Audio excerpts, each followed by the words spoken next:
Bismillahirrahmanirrahim. Implementasi praktik baik 7 jurus BK Hebat SMP Negeri 2 Kebobaru, Sabtu 25 Oktober 2025 dimulai. Assalamualaikum warahmatullahi wabarakatuh. Yang terhormat Kepala SMP Negeri 2 Kebobaru, yang saya hormati Fasilitator Nasional Bapak M. Eko Romdoni Sutomo SPD, yang saya hormati Fasilitator Daerah Ibu Endah Novika Dewi SPD, dan Bapak Ibu PTK SMP Negeri 2 Kebobaru yang berbahagia. Mengawali acara pada hari ini, marilah kita buka bersama dengan membaca basmalah. Bismillahirrahmanirrahim. Dilanjutkan acara yang kedua, sambutan Kepala SMP Negeri 2 Kebobaru, yang dalam hal ini diwakili oleh Bapak Wakil Kepala Sekolah yang terhormat Bapak Ahmad SPD MM. Disilakan. Terima kasih. Bismillahirrahmanirrahim. Assalamualaikum warahmatullahi wabarakatuh. Yang terhormat Bapak Muhammad Eko Romdoni Sutomo SPD selaku Fasilitator Nasional bidang praktek baik BK, dan juga yang saya hormati Bapak Ibu PTK SMP Negeri 2 Kebobaru. Perlu diketahui bahwasannya di pagi hari ini kita kedatangan tamu agung,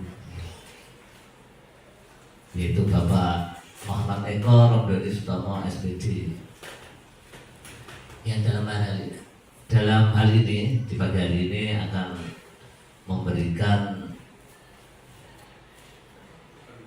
pendampingan kepada Ibu Endah Novika Dewi SPD dalam rangka pengimplementasian praktek baik 7 jurus BK Hebat. 7 jurus BK Hebat.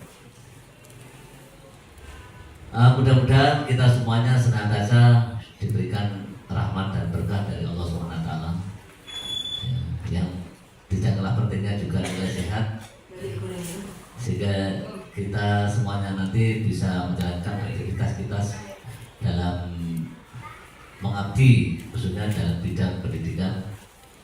Kedua kalinya salah serta salam bukan tetap curahkan pada junjungan kita Nabi Muhammad SAW, yang senantiasa kita dambakan sahabatnya ila yaumil qiyamah. Bapak Ibu guru yang saya hormati, di pagi hari ini Ibu Endah Novika Dewi SPD yang didampingi oleh Bapak M. Eko Romdoni Sutomo SPD selaku Fasilitator Nasional mengajak Bapak Ibu guru atau mengenalkan kepada Bapak Ibu guru dalam rangka mengimplementasikan praktek baik 7 jurus BK Hebat. Mudah-mudahan dengan acara atau kegiatan mengimplementasikan praktek baik ini bisa kita jadikan bekal. Paling tidak Bu Endah Novika selaku PTK lembaga kita SMP Negeri 2 Kebobaru lebih bisa meningkatkan, bisa mempraktekkan yang lebih baik dengan kiat-kiat 7 jurus yang hebat, khususnya dalam hal BK. Secara khusus di lingkungan SMP Negeri 2 Kebobaru, secara umum di dunia pendidikan. Mudah-mudahan semuanya nanti akan mendapatkan berkah dari Allah SWT. Amin. Untuk menyingkat waktu, kita ikuti bersama, kita perhatikan bersama apa yang akan disampaikan oleh Ibu Endah Novika Dewi SPD dalam rangka mengimplementasikan praktek baik 7 jurus BK Hebat. Kepada Ibu Novika nanti kita persilakan Dan selanjutnya dari saya ya cukup saya di sini dulu dan saja. Akhirul kalam wabillahi taufiq wal hidayah. Wassalamualaikum warahmatullahi wabarakatuh. Selanjutnya saya kembalikan kepada Ibu MC, Ibu protokoler Budiah, monggo.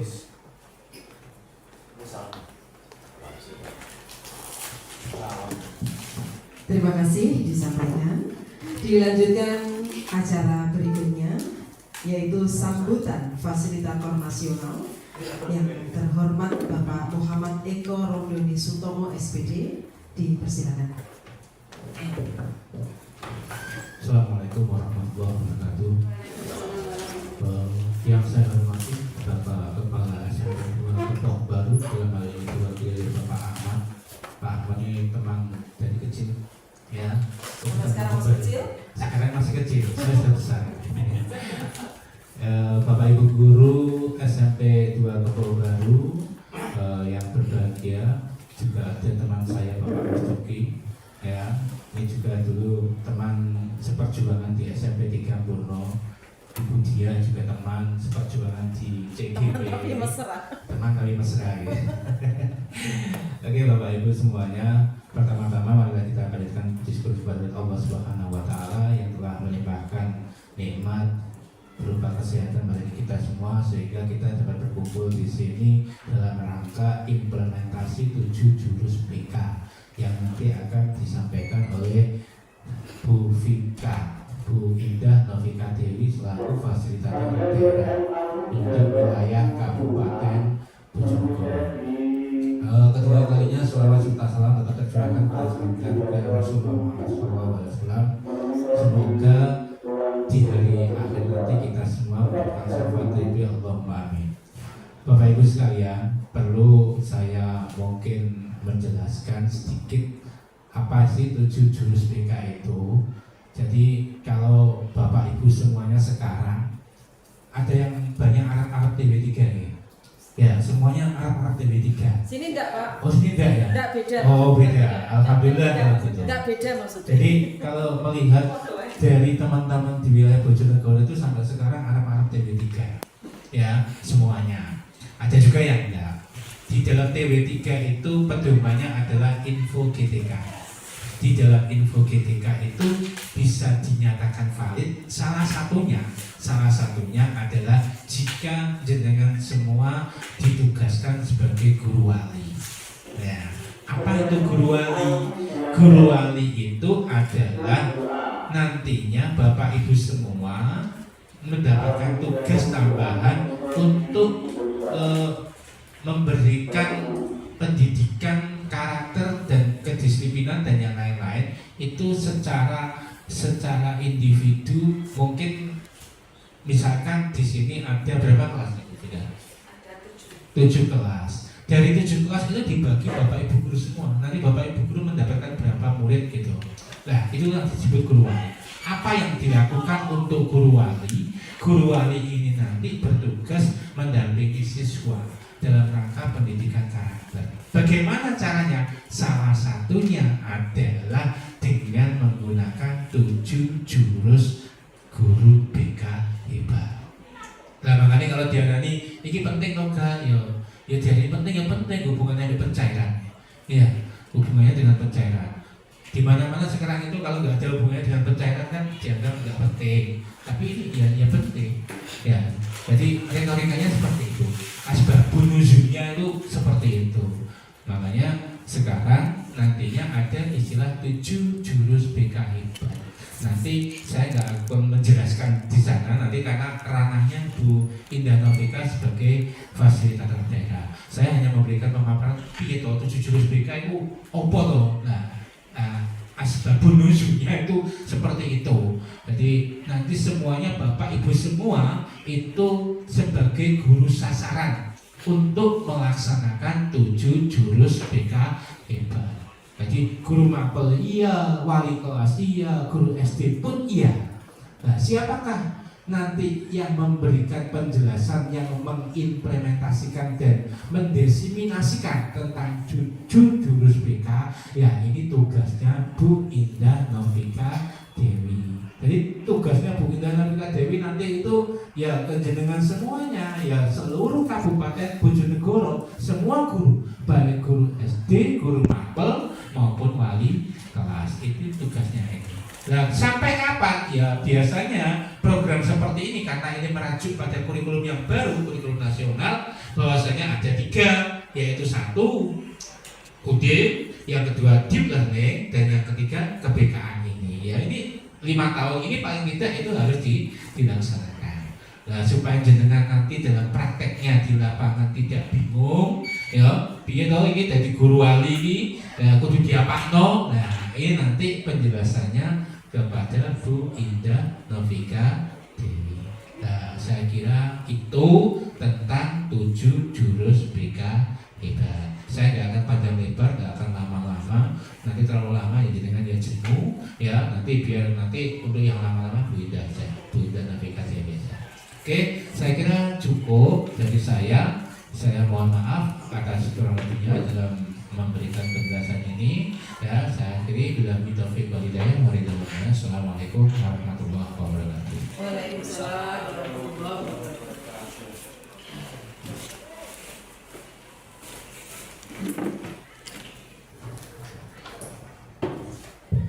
Terima kasih disampaikan kepada Bapak Fasil Nasional yaitu Bapak M. Eko Romdoni Sutomo SPD.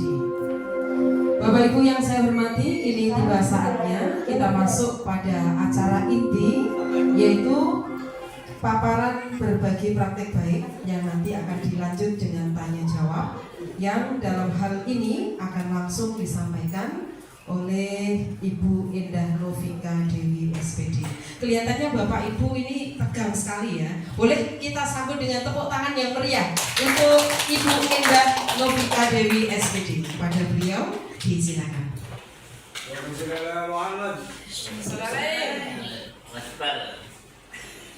Sebelumnya izin monggo.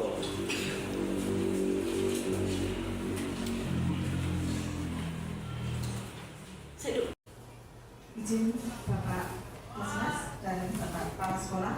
Assalamualaikum warahmatullahi wabarakatuh. Waalaikumsalam warahmatullahi wabarakatuh. Terima kasih kepada Bapak Eko Romdoni atas kerawan penjenengan dan terima kasih saya ucapkan kepada Bapak Kepala Sekolah dan saya ucapkan juga terima kasih kepada rekan-rekan sejawat Bapak Ibu Guru SMP Negeri 2 Kebonbaru. Sebelumnya izin ya, saya berdiri di sini bukan karena saya hebat atau saya lebih pintar dari penjenengan. Kita di sini sama-sama belajar. Nah di sini sebetulnya saya belum menjadi fasilitator daerah Bapak Ibu ya, saya baru calon karena ini adalah rangkaian dari tugas terakhir saya nih Pak Doni ya, yaitu mengimplementasikan atau OJL saya di sekolah. Karena sebelumnya saya sudah sebulan yang lalu itu sudah ada materi dan secara online dan setelah itu adalah tatap muka yang saya izin 4 hari kalau nggak salah di Surabaya dan ini tugas akhir saya untuk OJL di sekolah. Nah di sini adalah saya akan berbagi praktek baik tentang apa yang sudah saya lakukan dari hasil saya belajar sebulan itu, entah itu secara daring atau secara waktu pembelajaran tatap muka yang saya izin 4 hari itu. Nah, yang mendasari yang pertama adalah kenapa toh ada 7 jurus BK hebat. Mungkin seperti penjenengan ketahui bahwa kita di sini semuanya adalah sama pendidik, itu kan tujuan kita adalah mencerdaskan murid. Kita pakai istilah murid sekarang ya, mencerdaskan murid-murid kita. Nah, dengan zaman yang sekarang yang begitu teknologi yang begitu luar biasa, tentu berat sekali tekanan yang diterima oleh murid kita. Oke, monggo. Kurang dingin atau terlalu dingin? Oke, kita nyantai ya Bapak Ibu nggih. Boleh disambi untuk kameramen juga boleh minum, monggo. Sambil minum. Jadi di sini bahwa teknologi begitu luar biasa menggempur mental anak didik kita atau murid-murid kita, maka diperlukan kita sebagai guru ada mempunyai tanggung jawab moral, ya, mempunyai tanggung jawab moral untuk memastikan mereka tumbuh dengan baik sesuai dengan zamannya. Mereka akan menjadi, harapan kita adalah mereka menjadi cerdas secara akademik, tetapi juga mempunyai karakter yang baik. Karena seperti yang penjenengan lihat di media sosial, banyak sekali anak sekarang itu kan lebih pintar dari kita dulu, ya, lebih pintar. Tetapi karakternya kalau kita lihat agak memang beda jauh. Apalagi di sini di sekolah kita sama-sama tahu bahwa kita hampir setiap tahun kekurangan murid, sehingga murid apapun kita terima, okay? Jadi dengan berbagai karakter, berbagai status sosial, intelijen dan lain-lain. Bahkan di sini bahasanya, terutama kita kan kendala bahasa. Anak-anak lebih sering kadang-kadang ngomong ke kita. Karakternya itu nggak ada, dipanggil guru kadang-kadang apa yang terjadi? Lari, okay? Jadi harapannya anak-anak nanti adalah mempunyai karakter atau pintar secara akademik, tapi juga mempunyai karakter yang kuat. Mereka menjadi murid yang beradab. Itu harapannya. Nah, tugas kita di sini adalah karena kita satu kesatuan. Di sini ada guru mapel, penjenengan, dan saya sebagai guru BK. Kita adalah tugas kita sama, mendidik mereka, dan PTK juga. Jadi tugas kita adalah membimbing mereka secara optimal, baik dalam aspek akademik, sosial atau emosional. Dan tugas kita juga adalah mendampingi, menginspirasi, karena kita adalah arsitek jiwa bagi mereka, ya. Jadi untuk memberdayakan setiap murid itu seperti apa, maka kita perlu ada tugas kita perlu kerjasama, bahu-membahu dalam mencerdaskan murid kita. Selanjutnya, mengapa 7 jurus BK hebat? Sepertinya hanya guru BK saja, padahal tidak. Seperti yang sudah diceritakan oleh Bapak Faslas tadi, bahwa kedepannya, ya, ini adalah sasaran kita adalah guru BK dan guru mapel. Kenapa yang dipakai adalah guru BK dulu? Karena bagaimanapun BK itu yang mendampingi siswa, ya. 7 jurus BK hebat di sini adalah merupakan materi ajar pelatihan. Jadi selama pelatihan 7 jurus BK hebat itu kami atau nanti kedepannya, sementara baru khusus guru BK, ya, tapi kedepannya adalah guru kelas, guru mapel. Nah, sudah datang gorengannya. Mungkin bisa sambil biar nggak ngantuk, Pak Sugeng, monggo. Apa sih ngomong-ngomong? Belum nyampe, ya. Oke. Jadi nanti ada kompetensi untuk membimbing mereka secara akademik dan murid mencapai tumbuh kembang yang seimbang. Jadi secara psikologis dan akademik mereka. Terus kenapa tahu memakai istilah jurus kayak pencak silat lain, ya? Karena memang pada dasarnya jurus itu kan dari seni bela diri asli Indonesia, ya, yaitu pencak silat, ya. Dan murid kita semua 7 jurus, bahkan Pak Ahmad ini adalah pendekar. Bapak Wakasa kita adalah pendekar, jadi paling ahli memakai jurus. Monggo sambil disambi memakai jurus. Apa itu? Di dalam pencak silat itu kan gerakannya solid, tegas, bukan keras loh, ya. Walaupun kadang-kadang keras kita perlukan, kan katanya kalau nggak keras nggak enak, ya. Jadi gerakannya itu solid, mengandung nilai keindahan, tetapi juga ada kelenturan, ada kelembutan, terus ada pengendalian diri. Jelas kalau kita nggak bisa mengendalikan diri dengan murid-murid kita, seminggu aja darah tinggi kita menghadapi mereka, apalagi mungkin menghadapi murid kita Ya kita paham lah, pasti ada satu nama yang menjadi favorit Bapak Ibu guru kalau di ruang guru. Dan tentunya dengan kasih sayang, dengan etika, karena di pencak silat itu kan semuanya diajarkan.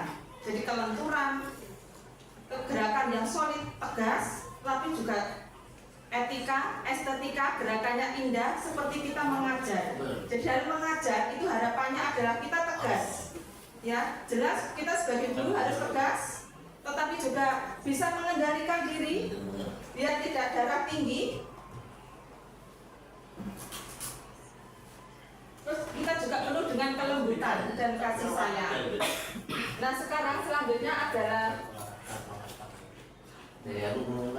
tujuan. Nah, di sini adalah tujuan dari 7 jurus BK Hebat adalah agar murid-murid itu mendapatkan layanan yang berkualitas, ya, layanan yang berkualitas sehingga mereka bisa tumbuh kembang sesuai dengan zamannya, cerdas secara akademik dan tetap berkarakter.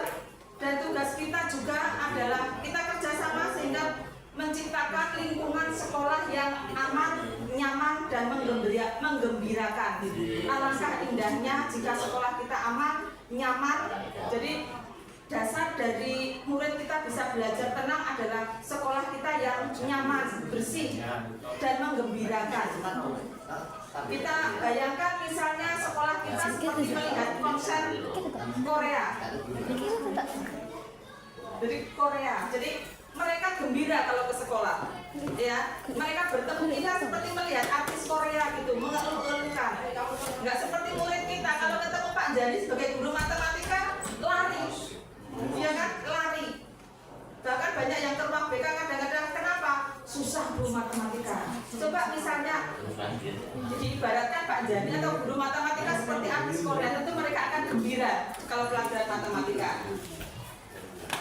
Nah, Bapak Ibu kelihatannya kok tegang. Ini kita relax sebentar ya sebelum saya mengimplementasikan apa yang sudah saya lakukan. Ya, jenengan boleh sambil makan sambil tepuk tangan. Hati-hati keselak.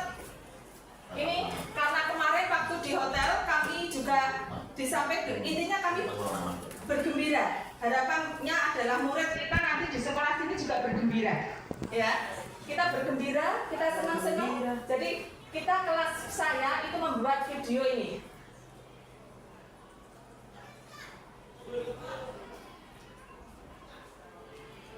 Silakan bisa sambil tepuk tangan juga oke. Kelas kami isinya senang-senang, boleh sambil makan sambil goyang-goyang, silakan. Tentang jingle tentang 7 jurus BK Hebat. Apa itu kok salinan ya? Iya, ini adalah penggambaran dari murid kita. Itu kelas kami bersekali seperti itu.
tadi adalah 7 jurus BK hebat, jinglenya seperti itu. Jadi 7 jurus BK hebat bersama murid melangkah tepat, ya. Dan 7 jurus BK hebat yang akan selalu kuingat. Nah di sini dalam pembelajaran 7 jurus BK hebat, ini ada metode namanya ARKA. Kalau dulu kita seperti alur merdeka itu ya, jadi ARKA. Mungkin di sini adalah basicnya adalah pembelajaran berbasis pengalaman. Seperti penjenengan selalu mengingat murid kita itu kan selalu kalau kita sering mendengar seperti ini. Kalau saya mendengar maka saya akan lupa. Iya kan? Saya mendengar, saya akan lupa, saya melihat, saya ingat, dan saya mengerjakan, saya memahami. Jadi artinya begini Bapak Ibu, ARKA di sini yang pertama adalah akronim dari apa Bu ya? Akronim atau singkatan ya?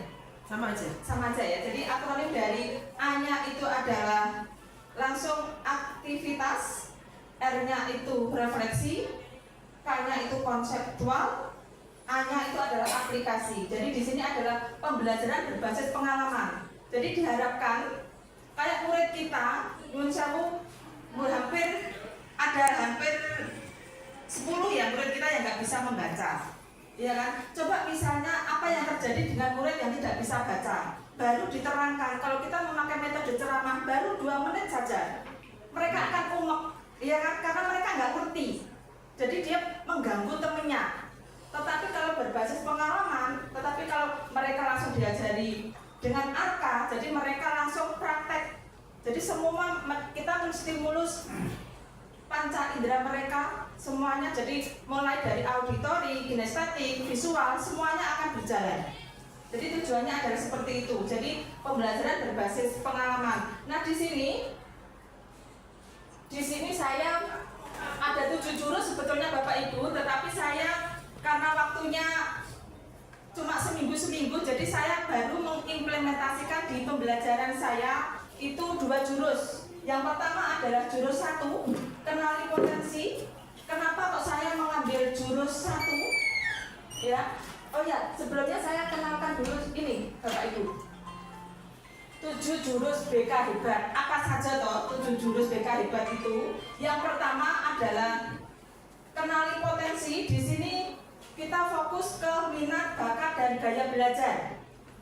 Karena bagaimanapun untuk membuat murid kita cerdas berkarakter tadi kita harus memahami gaya belajar, minat, bakat, dan lain-lain. Jadi yang pertama adalah kenali potensi. Untuk yang kedua adalah kelola emosi. Bagaimana murid kita membimbing mereka untuk mengelola emosi. Seperti kita lihat murid kita itu kan emosinya suka meledak-ledak. Bisa dilihat dari baru jatuh atau kakinya keinjak saja, langsung mereka akan ngomong kasar, langsung mereka akan mengucap, akan misuh dan lain-lain. Jadi gimana mereka mengelola emosi. Terus yang ketiga adalah jurus tumbuhkan resiliensi. Di sini ada daya lenting atau tumbuh kembali jika mereka ada masalah. Jadi mereka tidak gampang jatuh atau down. Untuk yang keempat adalah jaga konsistensi. Saya sekilas saja sebelum saya masuk ke jurus yang sudah saya ambil. Yang keempat adalah jaga konsistensi. Di sini adalah kebiasaan yang sadar. Contoh, kita sudah melakukannya dengan pembiasaan, entah itu Jumat bersih atau pembiasaan sholat. Harapannya mereka akan melakukan dengan sadar. Kalau sudah dilakukan dengan sadar, mereka akan melakukan tanpa perintah. Harapannya seperti itu. Yang selanjutnya adalah jalin koneksi. Di sini adalah komunikasi yang empatik. Seperti pengalaman kita dengan murid kita. Kalau kita ngomong, murid kita rata-rata mendengarkan apa tidak?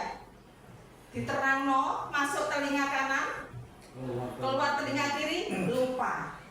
Malah kadang-kadang kita ngobrol, kita menerangkan, mereka di belakang ada yang main kertas, ngobrol sendiri. Jadi tidak ada empati sama sekali, tidak ada koneksi yang tersalin. Selanjutnya adalah bangun kolaborasi. Jurus yang ke-6 ini adalah kerjasama multi pihak, dan insya Allah sudah kita lakukan walaupun kita sekolah kecil. Dengan contoh gampang dengan parenting, ya kita kerjasama dengan orang tua. Terus kita juga sudah melakukannya dengan kepolisian atau koramil. Terus selanjutnya adalah menata situasi. Jadi di sini artinya adalah seperti yang saya terangkan di awal tadi, bahwa kita untuk menata situasi itu tugas kita adalah menciptakan lingkungan yang aman, nyaman, dan menggembirakan. Jadi seperti itu ya Bapak Ibu. Nah sekarang kita langsung ke jurus pertama, karena kebetulan saya mengambil 2 jurus dari 7 jurus itu. Jurus pertama yang saya ambil kebetulan juga sama, yaitu jurus 1, kenali potensi. Nah di sini alasan kenapa atau saya mengambil kenali potensi, karena bagaimanapun tugas kita kan membimbing mereka untuk, walaupun untuk karir masih tidak jauh ya karena kita SMP, tetapi kalau kita tidak mengenali potensi atau kenali potensi minat bakat mereka, mereka akan belajar sesuai dengan bakat mereka. Jadi di sini murid kita yang pertama dalam kenali potensi, di sini ada perbedaan mulai dari potensi, minat, bakat murid, iya kan? Terus gaya belajar, terus orientasi karir juga berbeda. Sehingga saya kenapa mengambil jurus yang pertama ini. Terus yang sudah saya lakukan di pembelajaran di kelas saya itu adalah saya menggunakan instrumen seperti ini Bapak Ibu. Instrumen, atau saya lihatkan dulu ya, atau langsung saya bagi aja ya. Ini adalah hasil pekerjaan mereka. Jadi saya monggo dibagi Belina. Ngapunten itu adalah hasil anak-anak. Jadi saya memakai instrumen sederhana sekali untuk mengenali gaya belajar mereka. Ngapunten saya di sini untuk kenali potensi itu kan ada gaya belajar, bakat minat, dan orientasi karir. Sementara baru 1 yang saya ambil yaitu gaya belajar. Karena bagi saya alasannya adalah kita harus mengenal gaya belajar mereka dulu, biar mereka bisa belajar sesuai dengan bakat minatnya. Karena tadi murid kita juga bakat kan ada yang visual, ada yang kinestetik, ada yang auditori. Jadi seperti itu. Terus di sini juga saya memakai tabel riasek. Di sini adalah untuk bakat minat, nanti untuk karir ke depannya, tetapi belum saya lakukan. Jadi ngapunten saya baru melaksanakan 1 Pak Doni, baru melaksanakan 1 yaitu tentang gaya belajar dulu. Jadi yang sudah jenengan baca penuh orat-oratan karena ini hasilnya anak-anak. Saya memakai instrumen sederhana. Jadi di sini adalah mengenal gaya belajar, atau ini ya saya bukakan.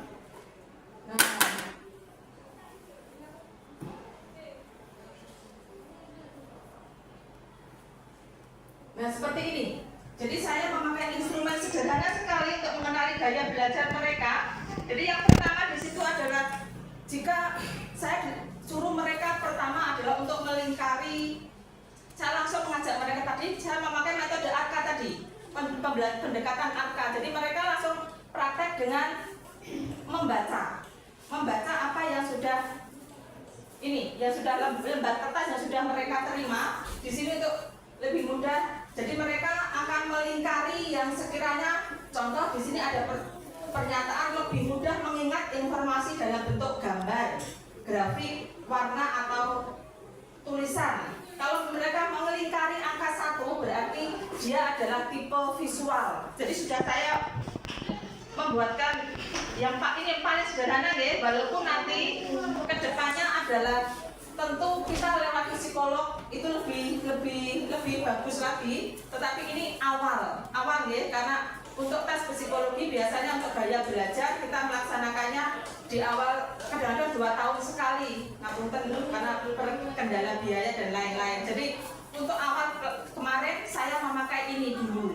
Terus nanti setelah mereka mengenali gaya belajar, tujuan saya adalah jika mereka sudah mengenali gaya belajarnya, maka penjenengan bisa tepat untuk memberi materi, menyampaikan materi ke mereka.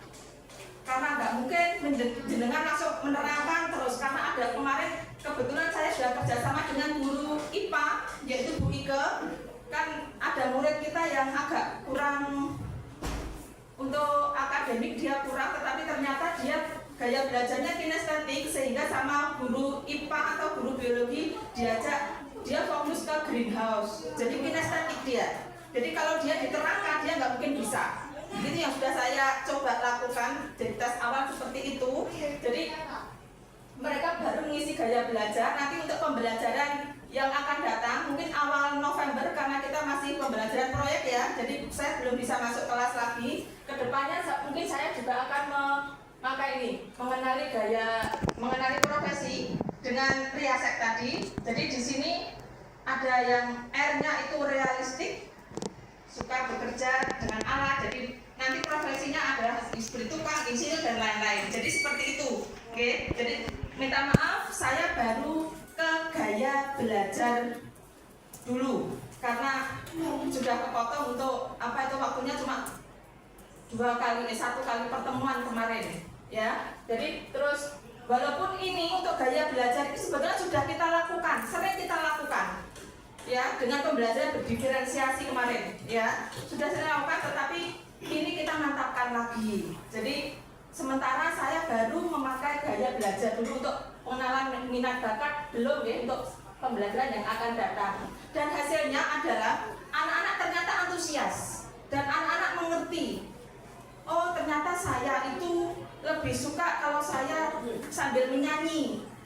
Dan kemarin yang terbaru adalah ada murid kita yang juara lari kalau nggak salah ya, bukan lari dari kenyataan loh ya.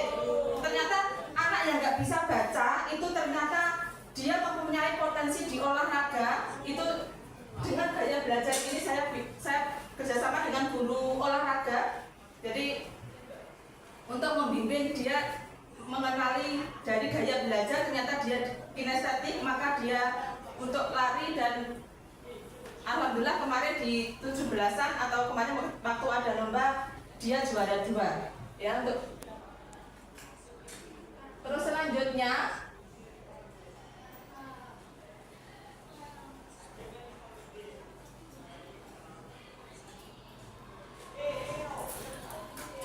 untuk jurus yang kedua yang saya ambil adalah tumbuhkan resiliensi. Terus terang ini adalah jurus yang tidak populer sebetulnya, tapi kenapa kok saya mengambil jurus tumbuhkan resiliensi atau daya lenting? Di sini saya menganggap daya lenting itu penting karena resiliensi adalah kemampuan untuk bangkit kembali setelah menghadapi kesulitan. Jadi daya lentingnya, seperti kita ketahui bahwa murid kita itu kan generasi apa ya istilahnya sekarang, strawberry. Ya, strawberry itu kan apa ya? Buahnya itu cantik, merah merona, tetapi begitu kita pencet sedikit saja, apa yang terjadi? Penyok, busuk. Atau kita tinggal di meja 2 hari dia juga akan membusuk. Jadi gimana caranya mereka anggap saja penyok itu adalah kesulitan yang mereka hadapi. Ingat bahwa anak kita, murid kita itu nanti adalah dia tantangannya semakin berat. Jadi gimana caranya mereka kembali setelah menghadapi kesulitan? Bukan sekadar udah aku tidak menyerah tapi tidak melakukan apa-apa, tetapi adalah kemampuan untuk beradaptasi. Jadi mereka ada kesulitan itu mereka mencari jalan keluarnya, tidak menyerah. Apalagi sekarang kalau penjenengan lihat kasus di internet, banyak sekali kasus mensewu anak sekolah bundir karena lagi dilokno sedikit atau putus cinta sedikit, mereka mau mengakhiri hidupnya. Jadi daya lentingnya itu loh tidak ada. Padahal kita saja dulu, kita juga pernah muda, jatuh cinta sekali boleh makan, iya kan? Iya, tidak satu tumbuh 1000. Kalau anak sekarang kan seperti dunianya runtuh. Atau mungkin nek ada kesulitan bisa dilokno wae langsung saya dibully nggak mau sekolah. Padahal kan tugas kita adalah menumbuhkan daya lenting itu. Terus selanjutnya adalah pola pikir bertumbuh. Harapan kita adalah apa ya? Kita meyakinkan ke murid kita bahwa kita itu kemampuan itu bukan bawaan lahir. Jadi tujuan saya adalah mengambil jurus tumbuhkan resiliensi itu adalah keyakinan bahwa kemampuan bukan bawaan lahir, tetapi bisa dikembangkan melalui latihan. seperti penjenengan ketahui bahwa dengan latihan yang terus-menerus maka dia akan menjadi mahir, bukan karena dia pintar atau bukan dari wes bakatku. Anak yang pintar lari kalau dia selalu latihan maka dia akan mencapai hasil maksimal. Bukan kok wah aku raiso aku apa dari bayi pintar misalnya senam lantai, kan enggak. Harus latihan terus-menerus. Karena bagaimanapun kebiasaan itu akan menjadi sebuah keahlian. Ya, jadi kebiasaan itu akan jadi pola tumbuh berkembang. Jadi kita hilangkan pemikiran bahwa keahlian itu adalah dari lahir. Tidak, keahlian itu bisa dilakukan jika dilakukan terus-menerus melalui latihan tentunya, strategi yang tepat dan dukungan orang lain. Dukungan orang lain yang paling, karena di sini kita adalah pendidik, tentu ada dukungan kita. Jadi kalau ada murid kita misalnya, dengan ketahui murid kita misalnya kayak waktu upacara saja, iya kan? Dukungan ketika latihan upacara, mereka ketika upacara banyak sekali kesal walaupun sudah latihan. Kita nggak langsung, wah bocah diterano ngono kok raiso, iya kan? Tetapi dengan dukungan maka mereka akan berusaha lagi dan kita yakin setelah latihan yang terus-menerus mereka akan ahli. Misalnya kemarin juga saya berkoordinasi dengan Budia tentang membaca Undang-Undang Dasar dan alhamdulillah kita ada MC bagus dengan pelatihan dari guru bahasa tentang pertama bakat dia, terus yang kedua bahwa kemampuan pola pikir bertumbuh tadi, dia latihan terus-menerus, sekarang dia bisa menjadi pembawa acara, waktu upacara, waktu ada acara sekolah, dan dia juga bisa menjadi membaca undang-undang dengan baik dan benar. Nah, di sini yang sudah saya lakukan kemarin itu adalah pertama saya mengajak murid itu untuk tenang atau mindfulness dengan kesadaran penuh dulu pertama untuk tumbuhkan resiliensi ini. Jadi saya mengajak murid untuk diam, terus saya mengajak mereka untuk mengingat satu kejadian yang menurut mereka kurang mengenakan, tapi mereka bisa melewatinya. Bisa kejadian waktu biasanya karena mereka ini saya lakukan di kelas 8B kalau nggak salah. Untuk tadi yang jurus 1 itu saya praktekkan di kelas untuk gaya belajar di kelas 9A. Jadi untuk kelas 8B ini saya mengajak mereka untuk mengingat kejadian yang kurang mengenakan dan mereka sudah melewatinya. Rata-rata mereka mengingat kejadian waktu SD. Berarti betapa mereka memori mereka kuat sekali. Rata-rata adalah mereka dituduh misalnya delino sandal dan lain-lain, dan ternyata mereka sebetulnya sudah punya daya lenting kok. Mereka sudah punya tidak menyerah. Ternyata mereka juga bilang, oh ya Bu, ternyata gitu, kenapa kok saya marah, kenapa kok saya jadi emosi, kenapa saya sedih. Dan mereka sudah, karena baru pertemuan pertama, mereka sudah mulai merasa bahwa hambatan atau kesulitan itu bisa dilewati dan mereka akan mencobanya lagi. Yang jelas mereka tidak merasa tidak merasa gagal dengan melakukan dengan kegagalan atau dengan masalah yang mereka hadapi, karena kedepannya mereka akan menghadapi masalah kehidupan yang lebih besar lagi. Jadi kenapa kok saya mengambil tumbuhkan resiliensi atau daya lenting, itu tujuan saya. Jadi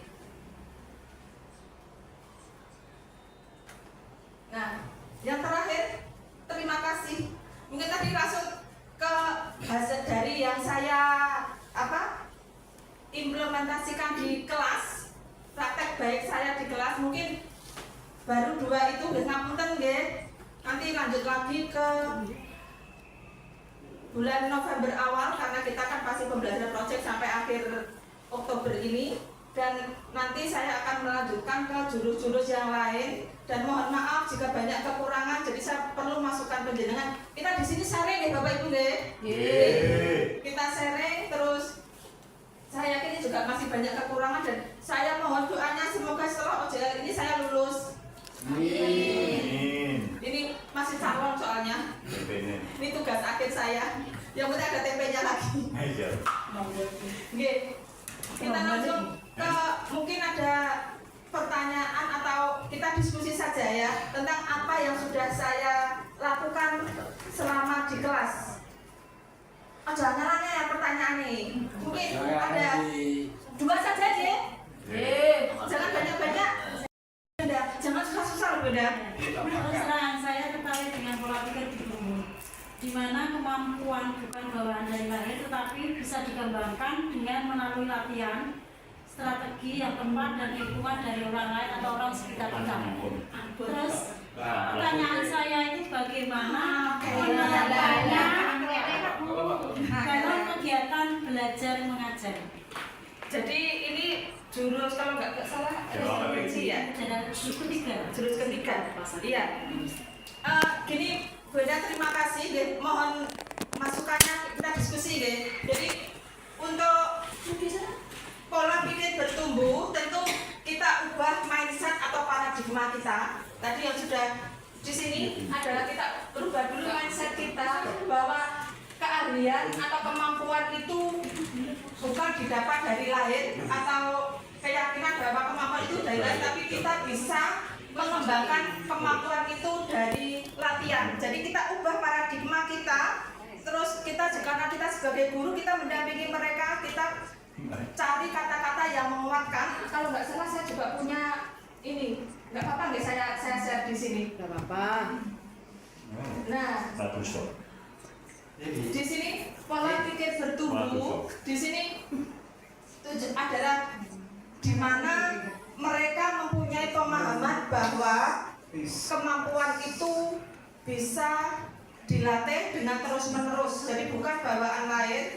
Dengan semakin banyak mereka belajar dari kegagalan, mereka akan otak mereka akan semakin terlatih untuk mencapai pemahaman atau penguasaan yang lebih baik tentang masalah itu. Dan di sini saya nanti kemarin saya juga memberi kuis ke mereka. Di sini adalah yang pertama, di sini adalah keyakinan bahwa apakah itu pola pikir bertumbuh atau grow mind up, atau apakah ini bawaan dari lahir. Jadi yang pertama adalah misalnya ada pernyataan. Jadi kita ubah pernyataan kita. Saya percaya bahwa kecerdasan dasar saya adalah sesuatu yang tidak dapat saya ubah terlalu banyak. Berarti itu kan pemikiran yang merasa bahwa itu nggak bisa dirubah. Ya, jadi bukan pola pikir bertumbuh. Jadi kita ubah paradigma kita. Terus selanjutnya adalah ini.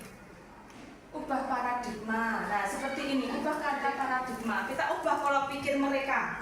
Biasanya ketika anak sukses itu kan selalu mereka bilang bahwa saya bisa sukses jika saya punya bakat. Nek gak ada bakat berarti mereka gak bisa sukses. Tidak, Bapak Ibu nggih. Jadi saya bisa menekankan bahwa kalau grow mindset kalau grow mindset adalah jadi karena tugas kita ya mendampingi mereka ya. Jadi saya bisa sukses dengan berusaha, bukan kok saya sukses karena saya punya bakat. Tidak, nanti anak yang nggak punya bakat, saya yakin menyanyi itu kan sepele, tapi tidak semua orang berani nyanyi. Contohnya saya, aku nyanyi diantar botol kafe atau semuanya menyingkir. Tapi saya punya keyakinan karena sudah belajar 7 jurus BK hebat ini, saya pengen bisa menyanyi, jadi saya akan latihan menyanyi biar pinter nyanyi kayak Budian. Saya tampil lah ya. Tampil karena grow mindset tadi Pak Dani ya. Jadi kita ubah paradigma atau mindset kita, terus kita mencari kata-kata yang menguatkan mereka. Oke. Jadi semoga bisa dipahami ya. Bisa. Kata baik. Nggih, Banyak diskusi ya. Jadi begini Bapak Ibu, kita lahir itu kan dalam kondisi nol ya. Kita tidak mengerti apa-apa karena lingkungan, karena orang tua, keluarga, sehingga kita bisa mengerti. Proses kita bisa mengerti itu kalau kita melihat diri kita, contoh kita lahir cepreng, ben janai jadi dokter, contohnya seperti itu. Tapi kita secara tidak bisa berkata seperti itu, karena seiring dengan tumbuhnya anak, berkembangnya anak, ini berpengaruh pada keluarga, lingkungan, pendidikan. Nah, terkadang kita itu pada saat perjalanan kita dari kecil sampai remaja sampai dewasa itu berbeda, arahnya sudah berbeda. Contohnya saya itu dari dulu, bahkan keluarga saya, orang tua saya itu pengennya di akabri. Saya daftar di akabri. Waktu itu gaya belajar saya adalah kinestetis. Waktu itu kinestetis. Gaya belajar saya. Saya sampai Magelang, sampai Pantugen. Akhirnya saya pulang karena nggak diterima karena beberapa hal. Dari Lamongan berangkat 461 orang, yang diterima cuma 3. Nah, ini kan berarti kita nggak bisa memfokuskan Gus Iben jatah ini, nggak bisa seperti itu. Seiring berkembangnya, akhirnya saya nggak diterima di situ, saya berubah arah. Siapa? Bagaimana cara merubah arah saya? Aku sejatinya nggak diterima di akabri. Akhirnya saya kuliah. Waktu itu habis diambil kuliah sambil kerja.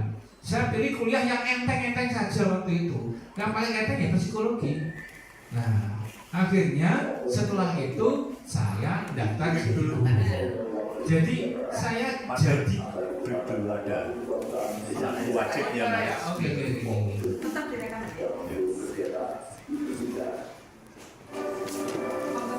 Oke.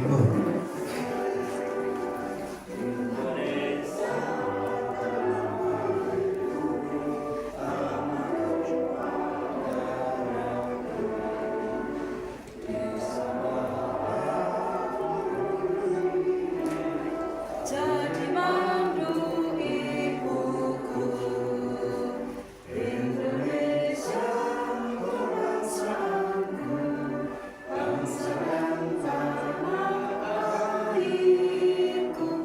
Marilah kita bersatu, Indonesia bersatu. Hiduplah tanahku, hiduplah negeriku, bangsa rakyatku semuanya. Bangunlah jiwanya, bangunlah badannya untuk Indonesia Raya.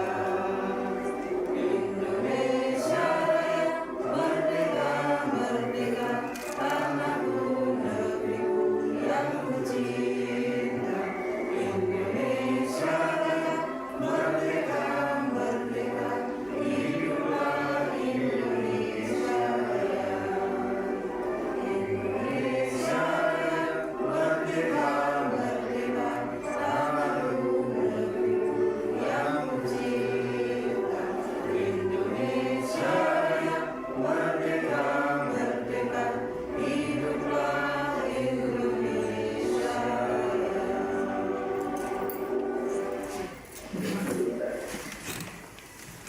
Oke, saya lanjut lagi nih, Bapak Ibu. Jadi itu bisa beralih kadang-kadang. Kita nggak bisa memparadigma siswa atau seseorang besok kamu gini, besok kamu nggak gitu.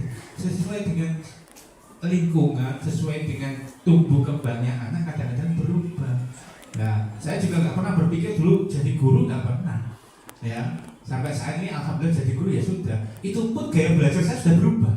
Ketika saya jadi guru BK, saya auditori, bukan kinestetis lagi. Nah, anak juga sama.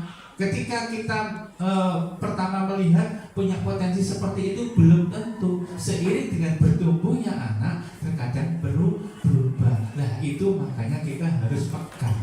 Kita harus mengikuti. Itulah yang dimaksud dengan growth mindset itu, seiring dengan tumbuh kembangnya anak. Mekatan bugil. Ya, saya kira mohon berkenan berarti. Terima kasih Pak Doni, dan semoga Bu Endang mungkin kita besok bisa diskusi lagi ya, setelah saya menerapkan jurusan atau setelah saya ke pembelajaran yang kedua. Ini tadi 2 saja guys, berarti 1 lagi guys. Oke, masih ada. Siapa lagi? Bulin. Monggo Bulin. Ya. jangan kan deh. Boleh pertanyaannya. Ya di sekolah kita ini kan ada beberapa anak yang tidak bisa membaca ya. Gue ketahuan. Kayak bisa moco. Tapi jumlahnya hanya sedikit, mungkin 3 anak kalau nggak salah. Ada apa? Indra. Ya Indra, 5 kalau nggak tahu. Indra, Sandy. Sandi sama Aini, cuma itu lebih. Oke. Oke, moga-moga lanjut. Iya. Terus sekarang bagaimana cara mengetahui bakat siswa kita apabila anak itu tidak bisa membaca? Padahal membaca itu kan segera merapat ke kelas 8A karena pemotretan KTA sudah dimulai. Sekali lagi, untuk kelas 9A segera merapat ke kelas 8A. Terima kasih. ya, saya kali ya. Oke. Ada beberapa siswa kita yang tidak bisa membaca. Padahal membaca itu merupakan fondasi berkomunikasi untuk memungkinkan bisa belajar sesuatu ya. Terus bagaimana cara mengetahui bakat murid kita kalau dianya itu tidak bisa membaca? Itu saja. Oke, matur nuwun Bulin. Memang ini konangan padahal iki tunggal YouTube loh, nek murid kene kayaknya sih gak iso maca. Baik. Seperti penjenengan kita ketahui bersama bahwa ada beberapa murid kita yang tidak bisa membaca. Nah, di sini mungkin cara kita adalah sebagai guru mapel atau guru BK, yang pertama jelas kita penjenengan sebetulnya sudah melakukannya. Ketika awal pelajaran, kita kan melakukan tes diagnostik non kognitif yang pertama. Setelah itu kita melakukan diagnostik kognitif, ada 2 ya di awal tahun pelajaran. Itu mungkin secara sederhana atau seperti ini yang sudah saya buatkan tadi. Jadi sederhana sekali. Terus nanti di pertengahan tahun, jadi setahun sekali kan kita mendatangkan psikolog dari lembaga psikologi dari Jogja untuk membantu kita karena memang kita tidak bisa mengetahui bakat atau tes bakat minat mereka. Jadi pertama mungkin adalah kita melakukan tes dulu, tes diagnostik awal. Setiap tahun pelajaran penjenengan kan pasti sudah melakukannya, ya makanya ketahuan bahwa oh dia tidak bisa baca. Nah nanti kita kembali lagi, kita balik ke gaya belajar mereka. Kayak tadi murid kita mungkin yang kemarin sekarang sudah rajin sekali di greenhouse, itu kan murid kita Indra yang nggak bisa baca itu, ya tapi ternyata dia kinestetik, dia diterangkan oh caranya memberi pupuk, caranya menanam tanaman dia bisa, ternyata langsung diajak praktek. Tetapi kalau disuruh membaca dia jelas nggak bisa.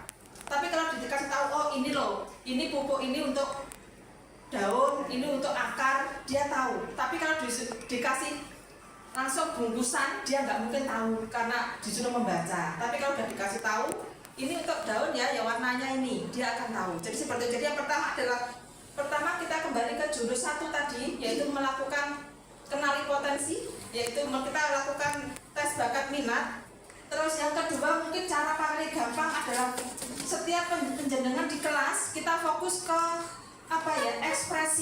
ekspresi kita ya ke mereka. Biasanya anak kalau sudah fokus, biasanya anak yang tidak bisa membaca itu tadi saya terangkan bahwa di awal pembelajaran itu pasti dia akan baru 2 menit dia akan mengganggu koncone, sehingga ada yang dikeluarkan, ya kan, keluar kamu ke kelas, akhirnya mereka lari ke ruang BK dan mereka pun tidak tahu kamu ngapain ke ruang BK, katanya disuruh, ngapunten nggak perlu saya sebutkan, jadi disuruh padahal dia nggak bisa baca, dia diterangkan dia nggak bisa disuruh baca. Ya, jadi kalau dia fokus ke apa, atau kita kenalkan ke hal yang baru, misalnya musik atau apa, kita menerangkan dengan memakai musik. Kalau dia fokus, dia enjoy, oh berarti dia bakatnya di situ. Jadi dia minatnya di situ. Jadi kita berikan stimulus ke mereka ketika pembelajaran. Jadi dilihat dari apakah dia fokus atau tidak. Jadi mereka akan kita akan mengetahui ketika mereka fokus dalam pembelajaran. Entah itu ketika ada musik atau ketika perlihatkan gambar atau karikatur, atau mungkin kita waktu ajak mereka ke hutan mini yang ada di belakang, mereka antusias. Kalau anak yang mungkin gaya belajarnya mungkin ya yang visual atau auditori, mereka akan males. Tapi kalau biasanya anak yang tidak bisa baca biasanya cenderung ke kinestetik biasanya. Ini biasanya loh G. Karena saya bukan psikolog, jadi mungkin tes awalnya mungkin adalah untuk mengantisipasi bagi yang tidak bisa membaca. Mungkin seperti itu. Atau mungkin saya juga punya ini.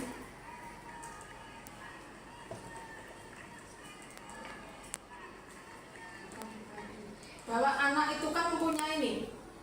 Pada dasarnya anak itu seperti Pak Doni tadi jelaskan bahwa bakat, minat, dan cita-cita itu kan bisa berubah. Karena pada dasarnya kita itu mempunyai kecerdasan yang majemuk.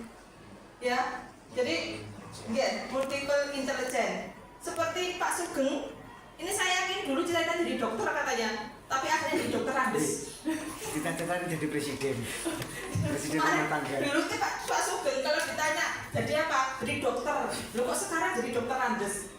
Jadi seperti itu. Jadi di sini dari kecerdasan majemuk ini bahwa anak itu pasti mempunyai, kita juga pasti mempunyai multiple intelligence dan kecerdasan majemuk. Ini nanti saya terangkan atau kita berdiskusi kapan-kapan saja nggih. Sudah terlalu lama ngapunten. Jadi 2 saja nggih. Nggih. Berarti selesai nggih. Jadi ngapunten kalau ada salah-salah kata, dan semoga kegiatan ini bermanfaat dan kita harapkan besok setelah proyek pembelajaran berbasis proyek kita akan berdiskusi lagi. Terima kasih, mohon maaf jika ada salah-salah kata. Assalamualaikum warahmatullahi wabarakatuh. Waalaikumsalam. Kembalikan ke Budia, mau ke Budia. Kok ngantuk tuh Bu?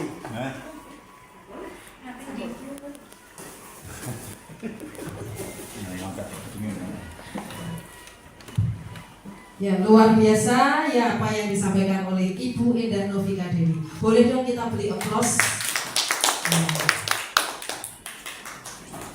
Bapak Ibu, banyak sekali hal baru yang kita pelajari dari kegiatan ini. Ada satu hal dari banyak catatan penting yang bisa saya tangkap, bahwasanya anak hebat itu bukan bawaan dari lahir, namun anak hebat itu bisa kita ciptakan atau bisa kita kondisikan dari semangat belajar, kemudian kerja keras, dan bimbingan yang tidak pernah putus. Sekali lagi boleh aplaus yang meriah untuk Ibu Fasil daerah ya. Oh, calon. Mudah-mudahan diberikan kemudahan dan kelancaran. Dan juga yang disampaikan oleh Bapak, penguatan dari Bapak Fasil Nasional Bapak Doni, luar biasa. Bapak Ibu yang saya hormati, tidak terasa kita sudah sampai di penghujung acara. Marilah kita tutup kegiatan hari ini dengan membaca hamdalah bersama. Alhamdulillahirabbil alamin. Billahi taufiq wal hidayah. Waridho wal inayah. Wassalamualaikum warahmatullahi wabarakatuh.